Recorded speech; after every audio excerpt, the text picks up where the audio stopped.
CapeTalk. WhatsApp Pippa on 072 567 1567. Good afternoon, Pippa. Gary here.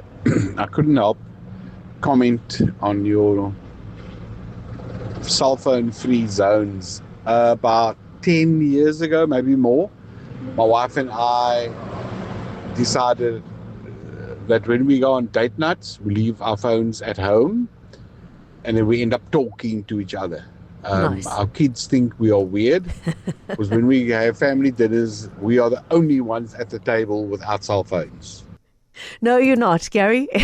We have a no phones at the table rule and always have had it in my house. So you're not alone. And look, kids always think their parents are weird. So you're not alone in that either. But I love that. So for 10 years already, Gary and his wife saying, if it's date night, the phones do not go with us. It's a phone-free zone. And why are we talking about phone-free zones? Well, because I want to tell you about an evening where you are invited to not take your phone out, to not take photographs, to not share social media profiles with one another, check in on messages, or do anything on a screen. Instead, you're invited to do it analogue way and come to a social evening, which is happening next Tuesday, called Offline. Your phone goes into a pouch when you arrive and it stays there for the whole night. You are then free to chat, to interact with other people. If you like, to sit down and draw something or write something, whatever the evening may hold for you. And that's all I'm going to say because the person who is organising this is with me in studio to explain the concept to us in more detail. Her name may be familiar to you because we spoke a little while ago to Jade Ludski about her idea of an in real life dating app. But this time she's asking us to step off the apps, put the phones away altogether and do it the old fashioned way and actually perhaps talk to strangers. Imagine that. Jade, lovely to have you with us again. Welcome. It's great to be here. Thank you. So the idea of offline is it's wonderful. It's the complete sort of antidote to the very digitalized lives we are living these days. But somebody's just sent an article to me about how there's a Dutch digital detox cafe that actually offers this permanently. So if you come to eat or drink coffee at our cafe, you put your phone away and we invite you rather to sit or to play a board game or to speak to a person in person, face to face. Did you hear about others doing it and think, I want to try that here? Or was this born perhaps out of your own personal experience? Definitely out of my own personal experience. Yep. I started to notice, going for brunch, lunch, breakfast with my parents. Why were we all on our phone? Yeah. Not very healthy. In terms of that's definitely an inspiration. But especially hearing about events and spaces where people are told to put their phone away. I'm seeing a lot more cafes actually saying they don't want you to come and work on your laptop. Okay. There's a special space where you can, but when you're dining with your friends, they want you to be offline, enjoy the experience of dining, interact with your friends, be more present.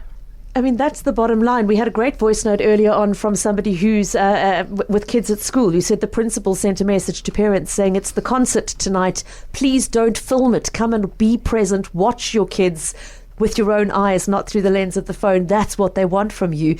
This is taking that concept and applying it to adult life and interaction in very much the same way. So talk to us about what you envisage the offline event looking like. What's going to happen on the night?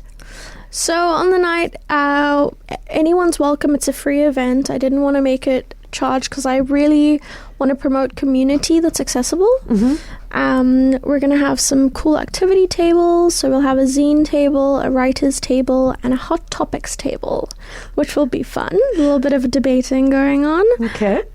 So once you arrive, you'll get a little phone pouch and you'll get to keep it with you. So, just in case there's an emergency, it is on you. But we just want to promote the element of being present and giving yourself back that time. Because I feel a lot of people will go out, they'll socialize with their friends, but there'll be a lot of moments in the evening where they're checking texts, they're updating friends on what they're doing during that evening. Yeah.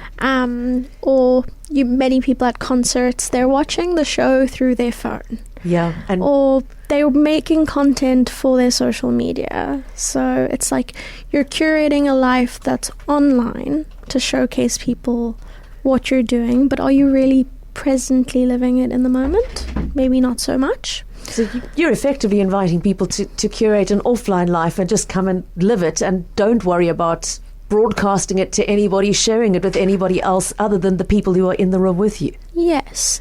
I think people are craving connection as well. Yeah. And it's amazing that we have the internet and all these different platforms that we can connect on. But are we sustaining personal, in real life connections? Yeah. Maybe not so much. I know of a lot of friends that are, you'll chat to them a little bit online, but you'll see them once or twice a month, maybe even a couple of months down the line. So you get to be present and really absorb what is going on in your mind and also the people around you. Is the idea for people to come as a group of friends and say, we are communally committing to spending this evening together without our phones? Or is it also open to somebody who maybe is new to Cape Town, hasn't met people, wants to meet new people? Who do you sort of have envisaged as your target market? Definitely both. Okay. But I think there is a big thing in Cape Town that I've personally noticed, where I think we are living such individual lives. You go to work, you come home, you're watching your series, you're on your phone, TikTok, all of that. How present are you with introducing new people in your life? I think we thrive with community. I think it's needed. We need it to grow. Holding each other accountable for what we're doing. Yeah. So I think it can be a great space to meet some new people, discover some new experiences, maybe explore the fact that you kind of want a space to write and some encouragement from different writers or creators. So you can also network and build some more community and come to the next one. But again, face to face, an actual lived connection with a person sitting opposite you at the table, not an avatar or a photograph on a social media site. The concept is offline. Jade Ludski with me in studio, who is putting this event together, and it's happening next Tuesday evening. Tell us about the logistics of where, when, and what is involved in the evening, Jade. Okay, great. So we'll be hosting at the Bree Street Community Hall, which is behind Clark's Bar and Diner. It's a really lovely space. It will be from 6 to 9. Anyone can just show up. We have had there's a sign-up form on the Instagram account for IRL, where you can book a slot for the different tables. But there's definitely enough tables for people to just show up and explore. I was going to say, there is a little irony there that you can sign up on social media to come to this in person. But I mean, I'm glad you mentioned that, because Jade, to emphasize, this isn't about saying it's anti-technology and everything about cell phones is bad and people should be using them. It's about just saying, let's manage their role in our lives and utilize them for what they're good at, but not lose sight of the things that they're very much taking us away from, which is the real personal connection. Definitely. And there's a lot of analog activities that I think people are losing touch with. I remember when I was younger having a lot of enjoyment with writing and sketching in a book. And now all my writing is on a notes app and then published. So, yeah, I think interesting. It's a lost art, maybe pen and paper. But I think the pendulum is swinging back. Just a week or so ago, I saw an article, I think it was on the New York Times website, about the new generation embracing so-called granny activities, how there's been a resurgence of interest in knitting and crocheting and quilting and canning fruit and all of these activities that sort of had fallen out of fashion. And it was with a similar theme, Jade. It was about saying reclaiming the value of something that takes time, that gets your hands working, that is worth committing your presence to, and not just buying something off a shelf without thinking about where it comes from. And I think this is part of the same conversation. It's about saying, let's utilize all the good things that technological advances have given us, but let's also just put the brakes on every now and then and say we don't have to live our whole lives in a digital space.